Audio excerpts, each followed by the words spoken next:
Hello, চলো আজকে এই আংটিটা বানিয়ে দেখাই। ফার্স্টে আমি বেজের সমান করে মাপ দিয়ে নিলাম। এরপরে আমি ড্রয়িংটা করে নিব। এরপরে আমি সাটিন স্টিচ দিয়ে ফুলটা করব। এখানে আমি শেডেড লাচ্ছা সুতা ইউজ করেছি। ফুলগুলো আমি কিভাবে করছি এটা দেখলেই তোমরা ভালোভাবে বুঝতে পারবে।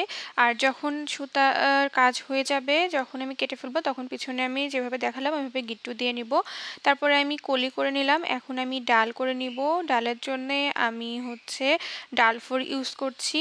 তারপরে ডালটা করা হয়ে গেলে আমি পাতার জন্যে দুই কালারের সুতা ইউজ করেছি। একটা হচ্ছে সবুজ আর একটা হচ্ছে অলিভ গ্রিন টাইপের একটা কালার। দুইটা সুতা একটা সূচের মধ্যে ভরে নিয়ে আমি এভাবে পাতাগুলো করে নিয়েছি। তারপরে আমি ফুলের মাঝখানে হলুদ কালার দিয়ে ফ্রেঞ্চ নট স্টিচ করে দেব।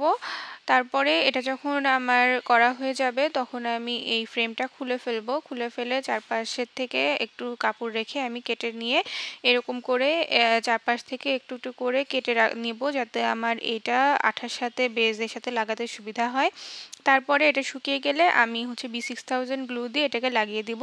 এর পিছনের অংশটা একটু এবড়ো থেবড়ো লাগছিল, এজন্য আমি গোল করে একটা কাপড় কেটে আঠা দিয়ে এখানে লাগিয়ে দিলাম। এখানে ফেভিকল আঠা ইউজ করলেও হয়, আমি ফেব্রিক আঠা ইউজ করেছি। তো এটা আমি সুন্দর করে লাগিয়ে দিলাম। তাহলে আমার আংটিটা রেডি। কেমন হয়েছে জানাবে। ধন্যবাদ।